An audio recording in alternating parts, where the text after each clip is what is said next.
Sejam bem-vindos ao Espaço Opinião. Começamos hoje com a greve dos guardas prisionais e as implicações então que irá ter. Falamos também dos professores, o governo e os professores e as negociações. Voltam então a sentar-se à mesa das negociações. Vamos ver então de que forma é que esta contenda se pode solucionar ou não. Falamos do Porto de Setúbal e das consequências da greve dos estivadores. Falamos de Francisco Sá Carneiro e o caso Camarate, na semana então que se assinalou o acidente de Camarate. E na política internacional falamos da Ucrânia e da Rússia, uma tensão que cresce dia após dia. São estes os temas que temos hoje em análise. Comigo em estúdio, César Oliveira. César, obrigada desde já pela sua presença. César, hoje um programa praticamente dedicado a alguns setores específicos e também aqui às greves que estão subjacentes a estes setores. Começamos por falar da greve dos guardas prisionais. César, tivemos esta semana um motim. Faltam recursos nas prisões. Esta greve dos guardas prisionais, que implicações irá ter, César? Olha, os guardas prisionais, como todas as classes, também lutam pelas suas melhores carreiras, pelos seus melhores rendimentos, melhores condições de trabalho.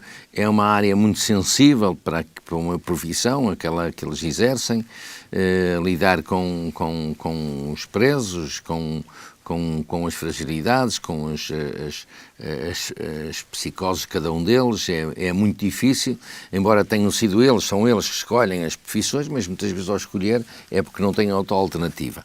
E, portanto, esta situação,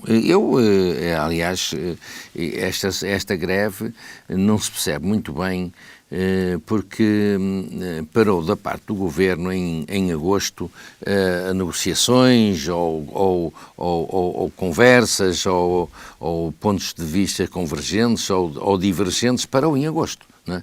E como parou em agosto não se faz mais nenhuma caminhada e acho um bocadinho estranho que se tenha parado estas negociações e que venha a Ministra dizer que não acha nada conveniente, que não é o momento próprio para fazer isto e não sei o quê. Realmente não é o momento próprio para fazer isso e, sobretudo, também prejudica realmente os presos que nestas alturas querem ter, digamos, alguma proximidade, algumas condições, nomeadamente ligada às suas famílias, e esta greve dos profissionais é também, no fundo, fazer valer aquilo que é a importância deles e não permitindo visitas, não criando oportunidades para que haja melhor proximidade com os presos.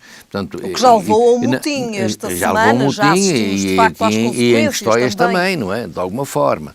Portanto, o que está em causa realmente é a tabela remuneratória deles. Pronto, isto já é velho, já vem de trás, a criação de novas categorias que eles também reivindicam, os contágios dos tempos também, os subsídios de turno e estão também muito expectantes em novas admissões para o Corpo da Guarda, que, ao que se sabe, o Corpo da Guarda Prisional é insuficiente, os quadros são insuficientes para também não só o número de presos que vai aumentando, mas também aquilo que é a observação das condições que os presos devem ter e que, nomeadamente, o país, uma comunidade, um Estado de Direito, deve dar mesmo àqueles que estão a ser castigados, deve-lhe dar algumas condições de dignidade e para isso acontecer é preciso, de facto, que haja um corpo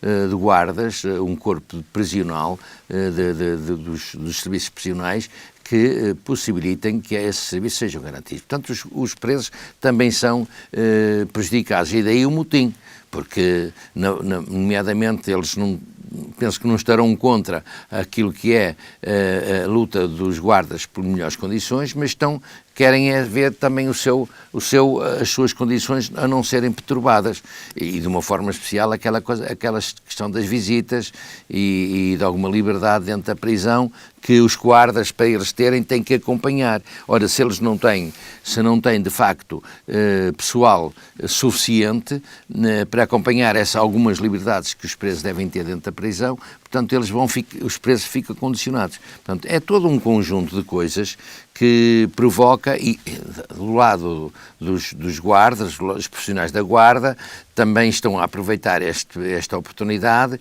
primeiro, porque desde agosto... época também, pois, uma época desde mais, agosto não houve nem mais um passo, e não se percebe porquê, não é? E depois, esta época, como é muito mais sensível, não, é a forma de ser mais notados e de eventualmente poderem ser atendidos. Eu espero que haja aqui, digamos, alguns passos que conduzam ao diálogo, de forma a que os próprios guardas possam aliviar aquilo que são as suas intenções, nesta quadra que é realmente um quadro importante, mas tendo em conta também, e percebe-se, que também têm que ter algum acolhimento da parte da tutela, da parte da senhora Ministra, ou dos responsáveis do Ministério, para poder eles verem atendidas as suas preocupações, não só de remuneração, mas também do aumento de efetivos, que de facto... Era precisamente também isso que lhe ia perguntar. Faltam também mais meios humanos nas prisões, faltam mais guardas prisionais? Pois é, uma das principais lutas que eles têm é exatamente para o quadro do pessoal ser aumentado, porque já há muito tempo que denunciam isso. Portanto, a própria carga de trabalho que eles têm é demasiada para é quase em todas as carreiras, mas também dos guardas prisionais, que é uma profissão de tensão, convenhamos, é uma profissão de tensão, e que a sobrecarga de horário e de trabalho é, de facto, uma coisa que há de ser complicada para os profissionais. E, portanto, é uma das coisas que eles lutam, pelo qual lutam, é mais gente para trabalhar naquelas profissões. São só eles que podem fazer, não há mais ninguém. E não podem estar agora condicionados, as prisões têm que estar sempre a funcionar 24 sobre 24. E, portanto, olha, acho que a senhora Ministra, o Governo, tem que realmente caminhar nesse sentido. Aqui já não se trata tanto aquilo que é a mistura da política partidária, muitas vezes é uma situação claramente diferente, ou diferente das outras lutas. É uma luta que uma área muito sensível, que ninguém gosta de ter. Nós próprios, cidadãos comuns, não gostamos que hajam estas tensões, porque não é bom para ninguém. Muito bem. César, então, aqui a greve dos guardas prisionais e as implicações. Falamos agora do Governo e dos professores. Já aqui também algumas vezes abordámos esta questão, voltamos a ela, porque também o Governo teve que voltar à negociação com os professores, mas mantém-se o braço de ferro. Mantém, aliás, a aprovação de uma recomendação, aliás, de uma decisão da Assembleia da República, no sentido de que o Governo deveria voltar a negociações sobre esta matéria, ao contrário do que previa na primeira proposta. O Governo foi surpreendido, vamos dizer, com esta decisão e, portanto, tem que voltar às negociações. Está a esperar os 5 dias para poder tomar uma decisão. Hoje é o dia do Conselho de Ministros, já não leva a decisão de reiterar os 2 anos e os 18 meses, não sei quantos, à espera que se esgote os 5 dias. O que se sabe é que também não há, houve já uma reunião com os secretários de Estado e com a FENPROF, e que não se avançou absolutamente nada. O Governo continua irredutível em relação à contagem dos tempos, e do lado das pessoas também continuam irredutíveis. Ora, de facto, é uma situação que agora parece que é um impasse, mas o impasse, do lado dos professores, os professores dizem que vão, naturalmente não havendo acordo, vão começar já a estudar, a analisar situações de luta, e que se percebe que os professores normalmente quando insetam este tipo de lutas são muito objetivos Até porque também este regresso às negociações de facto não dá-lhes alguma força, por um lado, mas não é observado pelo Governo, pica-os, não é? Está a picá-los. E, portanto, eles naturalmente que vão à luta em 2019 de uma forma com decisões que vão ser prejudiciais para a saúde, para a educação e para os os pais e para os pequenos, para os alunos. Portanto, tudo isto sofre, a comunidade sofre. Agora, anunciam que querem uma reunião com os grupos parlamentares na Assembleia da República. Eu acho que os grupos parlamentares penso que lhe darão essa reunião, embora seja uma situação um bocadinho transcendente, porque é uma decisão do Governo e o Parlamento está praticamente a funcionar em paralelo com o Governo. São situações, e mais uma outra, que é a questão da visita ao Sr. Presidente da República, a nova visita ao Sr. Presidente da República, para o sensibilizar sobre esta coisa, para dizer para ele não promulgar essas coisas todas. Portanto, as pessoas têm duas portas entreabertas e uma porta fechada, não é? E vão tentar abrir mais as portas que estão entreabertas, nomeadamente os grupos parlamentares e o Sr. Presidente da República, enquanto que o Governo continua com a porta fechada, porque, ao que se percebe, o que está em causa é a manutenção, as pessoas teimarem nos 9 anos e não sei quantos meses, e eles teimarem nos 2 meses, porque tem a ver muito com o Orçamento de Estado, tem muito a ver com os recursos de Estado para atender a isso. Não só em relação a esta situação das pessoas, e eu penso que aí é que está o ponto crucial de toda esta polémica, é que esta situação das pessoas vai acarretar de imediato, a mesma situação em relação às forças de segurança, ao Exército, às Forças Armadas e ao Poder Judicial.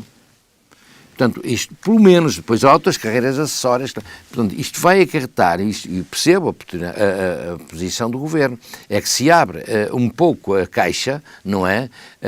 Nunca mais contém mais nada, porque estas classes, nomeadamente os polícias militares e os magistrados, que têm muita expressão naquilo que é o Orçamento de Estado, não é? Vai ser explosivo, não é? E o Governo sabe disso, está aqui em... Bom, como é que isto se vai resolver? É um bocadinho sem termos a perspectiva de que o Governo vai ceder, sem termos as perspectivas que a PN própria, as pessoas que não vão ceder, vai sobrar para os portugueses, que vão ter, nomeadamente, perturbações no ensino das nossas crianças, dos nossos jovens, e todo um resto de que continua a perturbação. Não, sabe, aqui, isto é a propósito, e já vamos falar de outro tema agora a seguir, que são as greves também do Porto de Setúbal. A gente fica um bocadinho baralhado quando há uma solução governativa, não é? Defendida por 3 ou 4 partidos políticos na Assembleia da República, e que aprovam os documentos, que aprovam a manutenção desta solução governativa, da passagem do Orçamento de Estado, dos Orçamentos de Estado, todos eles, não é? Inclusive algumas medidas que se vão aí fazendo uns arranjinhos, mas vão passando vai-se passando à frente, e se calhar um dia desses vão ter que voltar atrás, porque já temos algumas notícias da Comunidade Europeia que não é assim como o Mário Centeno disse, é de uma forma diferente. O Mário Centeno vai ter que se dobrar em 2 personalidades, já está, mas não se percebe muito bem quando se sabe que o PC, o Partido Comunista Português, e até de alguma forma o Bloco de Esquerda, dominam os sindicatos, que dominam, entre aspas, mas têm grande influência nos sindicatos que estão a mobilizar as pessoas para a greve, que são os fomentadores da greve, e que em alguns casos têm sido beneficiados. Como é que isto é possível? Ter 2 pesos, 2 medidas, estar ali primeiro para uma decisão e depois estar no lado contrário para o combate ou para a reivindicação. Como é que se explica, César? Não se explica, quer dizer, não tem explicação, Helena. Eu não encontro explicação. É porque é fazer a mulher sem ovos, sabe? Neste balanço de 3 anos de governo, 2018 fica marcado pelas greves dos diversos setores. Mas também fica marcado por alguns avanços, percebe? Com o descongelamento das carreiras, também fica avanço, e pela revisão dos salários, tem havido evolução naquilo que são as conquistas dos trabalhadores. Não são suficientes. Há que ver, e aí é que está a responsabilidade dos partidos que estão a viabilizar esta solução governativa, tem que se manter, não é só até uma coisa e depois já não, vamos aqui agora para o combate. César, poderá ter também aqui uma relação direta com o Orçamento do Estado para 2019? Aliás, o que está em causa é a relação com o Orçamento do Estado. Daí o facto de tantas greves também. Helena, mas agora veja uma coisa, quer dizer, no Orçamento do Estado o Governo não colocou esta situação dos professores como possível de resolver. Porquê? Porque tem uma carga sobre o Orçamento de Estado, naquilo que são as despesas para o Orçamento de Estado, uma carga significativa. E, portanto, o Governo entendeu que não pode meter ali, porque senão não pode cumprir o Orçamento de Estado. Penso assim, tenho algumas dúvidas. E digamos, os partidos que viabilizam esta solução governativa até votaram. E a seguir à votação vão dizer, não sei se vão dizer, mas estão de acordo com os sindicatos que têm que rever esta situação. Esta e outras. Portanto, é uma coisa que não se percebe. Não se percebe. Era preciso ser mais claro. A política tinha que ser mais clara. Não é clara, não está a ser clara. As pessoas não percebem isto.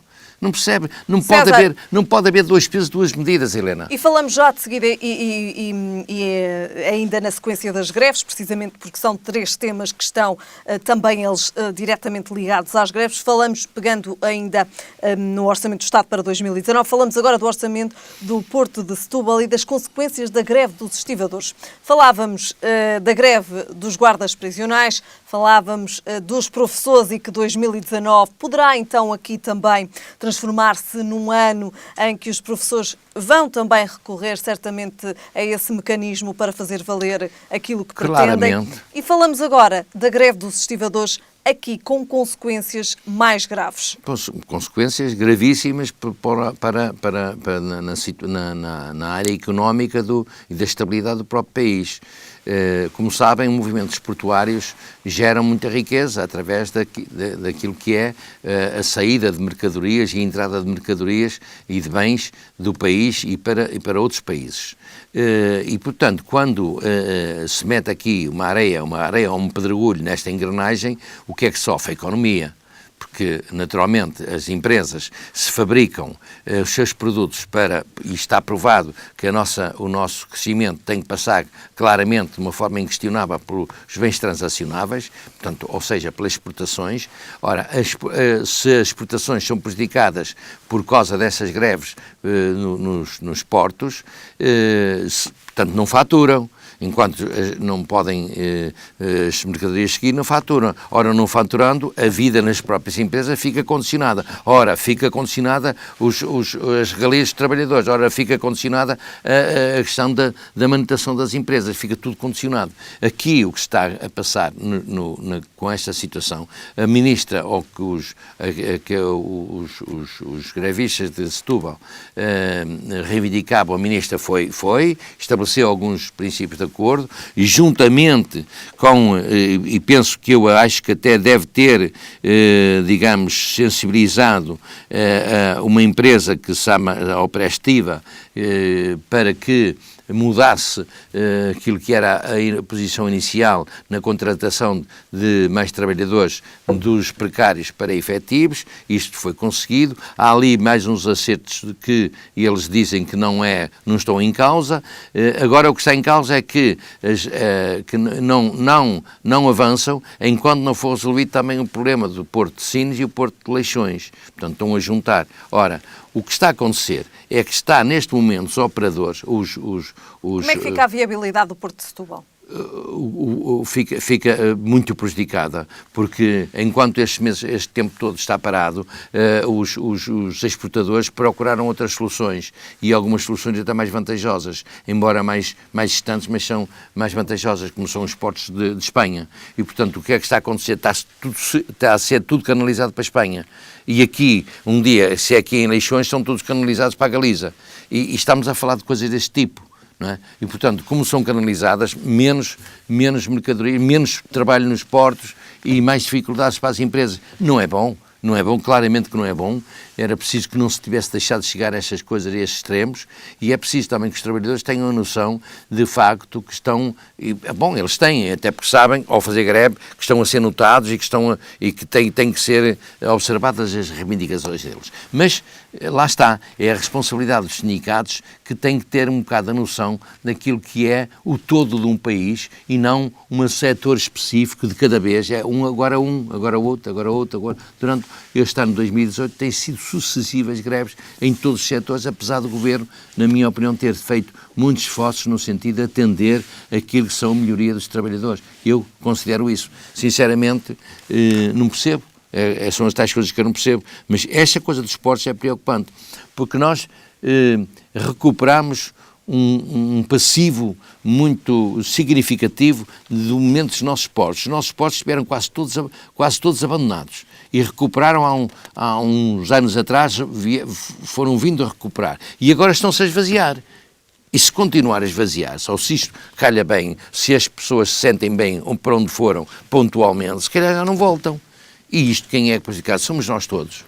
César, de facto aqui também então as consequências diretas da greve dos estibadores, nomeadamente no Porto. Aliás, esta empresa ameaça que está a caminho da inviabilidade. Portanto, qualquer dia esta operativa vai para a insolvência porque não tem, se não tiver os clientes de volta, então tem que fechar. Muito bem. César, passamos ao próximo tema. Falamos de Francisco Sá Carneiro e o caso Camarate. César, qual foi o legado de Francisco Sá Carneiro, ou qual é o legado de Francisco Sá Carneiro? Olha, Francisco Sá Carneiro foi um homem, um vulto do nosso país, da democracia, foi um insígne, foi um homem que, sem paralelo. Eu confesso-me muito ligado àquilo que é as ideologias de Francisco Sá Carneiro, ele próprio.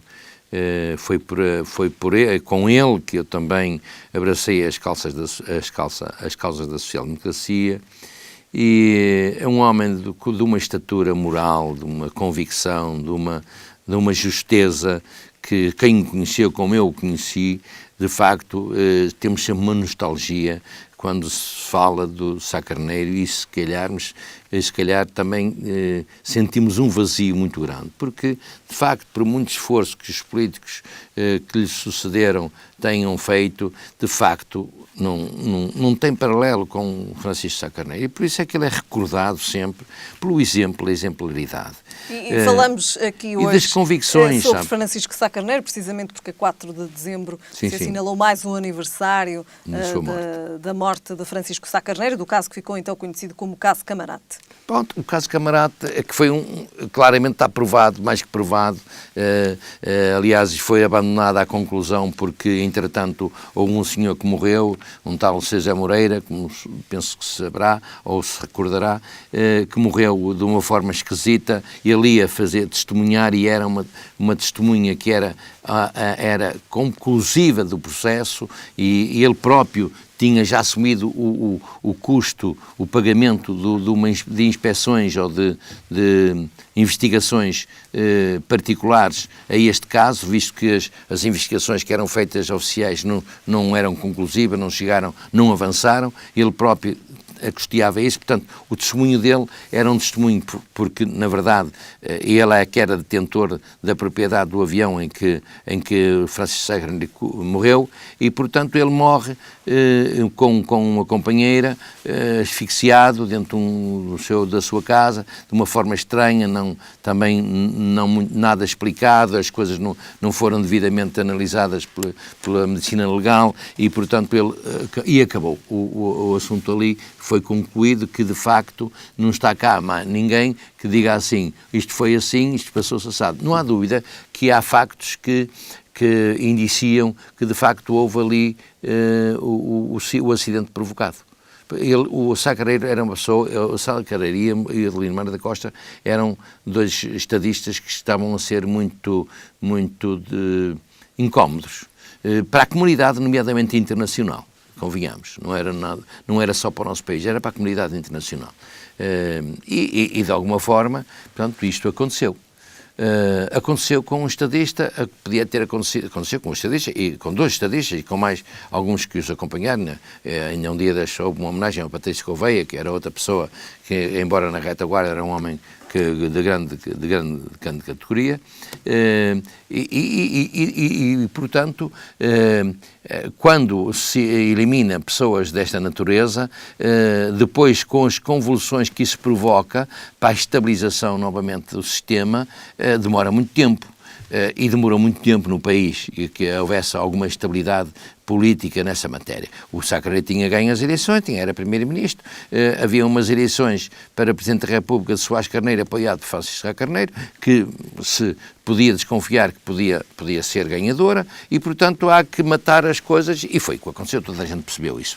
Portanto, é evidente que as provas provadas é o que eu digo, quer dizer, estes senhores, várias comissões de inquérito as comissões de inquérito, VAR, na Assembleia da República, é uma coisa que às vezes até não se percebe muito bem como é que aconteceu com tanta extensão de tempo, mas em 1983 parou claramente com a morte deste Sr. José Moreira e pela companheira dele, era uma tal Isabel, que morreram asfixiados dentro da casa dele. Pronto, foi uma morte natural. Tá, pronto.